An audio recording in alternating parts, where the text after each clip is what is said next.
You have a gift that can save 400 people. And if you fail, you will die for it.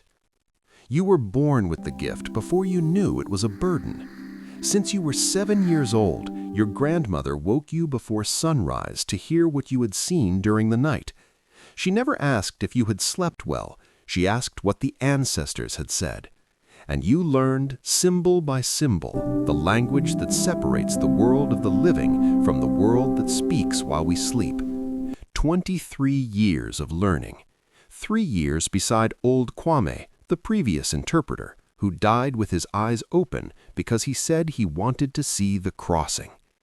You have carried the title of Village Dream Interpreter for 18 months, and the village of Asante Nkoro, with its 400 inhabitants scattered between the river and the dense forest, respects you with the silent reverence reserved for those who touch the invisible.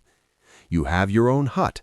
You have the right to eat before others on days of celebration. You have the trust of Chief Boateng, who never makes a decision about planting, war, or marriage without first asking what the dreams have said. Life, for now, makes sense. But there is something Kwame never told you about what happens when the gift is demanded in times of crisis. You will find out in the worst possible way. It is a Harmattan morning when the drought arrives for real, not as a warning, as a fact. You wake up and the smell of cracked earth is already inside the hut, a fine dust that settles on the tongue and tastes like defeat. The river you have known since childhood, wide enough for 2 canoes to pass side by side with room to spare, now exposes rocks that have never seen sunlight. Children run to the bank out of curiosity. The older women stand still, watching, and their silence is heavier than any lament. You feel the heat differently, not on your skin, but in your bones, as if the earth were burning from within. 3 weeks without rain, then 5, then the count stops mattering. And here is the first problem. You are the dream interpreter, and you are not dreaming anything. This is exactly where things spiral out of control. Chief Boateng sends for you at dusk on the 40th day. He is seated with 4 elders and a messenger you have never seen, a tall man from another village with travel dust covering his entire body and an urgency in his eyes that does not match the etiquette of the meeting. The chief speaks slowly, with the precision of someone who has weighed every word before releasing it. The village of Kipondo, 2 days' walk upriver, is also suffering, and the village of Mensafi to the south, and the other 3 whose names you only know from stories. All under the same drought, all dream interpreters consulted, no answer that satisfies. The Federation of Villages will meet in Kipondo in 5 days, the chief says. They want a single interpreter, someone who sleeps at the center of the gathering and interprets the collective dream of the leaders. You understand what is being said before he finishes. And if the dream doesn't come? The chief does not answer. The elders look at the floor. The messenger finally opens his mouth. If it doesn't come, the Federation will sacrifice the interpreter. They believe a wasted gift in times of crisis is an offense to the ancestors. You could refuse, but refusing meant saying Asante Nkoro sent a coward, and in the language of the villages, a coward and a weak village were the same sentence. What you still don't know is that accepting also has a cost, and that cost has nothing to do with your life. Here is what none of the other interpreters understood, and it is the reason they all failed. The walk to Kipondo takes 2.5 days because you stop more than you should, not from exhaustion, from observation. Kwame taught you that an interpreter who only works with eyes closed is a half instrument. You read the cracked ground like you would read a palm. The lines tell you where the water was, where it will return, where it will never appear again. And it is during this walk, not during the ritual, that you notice something that will change everything. The soil changes color at a certain point, from red to pale yellow. A narrow band, almost invisible, cutting across the path in the north-northwest direction. You mark the place in your memory. You don't yet know why, but you mark it. The ancestors don't only speak during sleep. Sometimes they speak through your open eyes. Kwame tried to teach you that. You only understood it now. And then you arrive in Kapando, and you realize the real danger is not the ritual. Kapando is larger than you imagined, 700 people, maybe more. The gathering already has leaders from 6 villages, 40 elders, messengers and warriors enough to make the air heavy with hierarchy and suspicion. You are introduced with a title you have never heard before, Mouth of the Ancestors in Times of Crisis.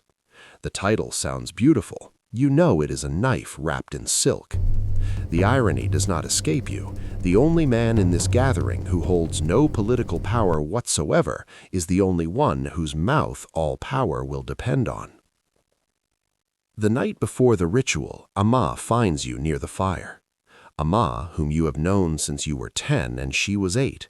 Ama, who learned the same symbols as you, but chose to become a midwife because she said she preferred bringing life to interpreting death. Ama, who is from Asante Nkoro and came as an aide to one of the elders without telling you. She sits beside you without ceremony, as she always has, and stares at the flames for a while before speaking. You don't have to do this. I do. Not out of real obligation, out of fear of what they'll say. You don't answer because she is right, and both of you know it. She takes your hand for a second, not as a romantic gesture, but as a gesture from someone saying goodbye without using the word. Then she stands and walks away, and you stare at the space where she was sitting as if there were still a shape in that air. What Ama didn't say, and what you will only understand later, is that she already knew what you were going to do, and she had already decided what she was going to do too. This is where everything that seemed under control begins to collapse from the inside out. The ritual begins at midday the following day. You were laid down at the center of the circle. The 40 elders sit around you. Incense from roots you recognize, edease, which deepens sleep, and enkron herb, which, according to Kwame, opens the channel between worlds. You have never used both together. Kwame never told you what happens when you use both together. Sleep arrives like rising water. What you see is not what you expected. There is no direct message. There is no ancestor with a clear face speaking aloud. There is a forest you recognize, the forest north of Asante Nkoro, and at its center, a tree that is dead on the outside and perfectly alive on the inside. You touch the trunk, and your hand passes through the bark as if it were smoke. Inside, water. Inside, roots going deeper than any roots you have ever seen. Inside, the river. Not the river that dried up, but the river that has always existed below the visible river. You wake up. The circle is in absolute silence. 50 pairs of eyes. And you have exactly the time of one breath to decide what you are going to say. You speak for 40 minutes. You describe the tree. You describe the hidden water. You describe the direction, north-northwest, where the soil changes from red to pale yellow, the place you marked in your memory during the walk. You say the problem is not the lack of rain. The problem is that the villages are looking for water in the wrong place, that there is water below the level any current well can reach, that the ancestors are not punishing anyone.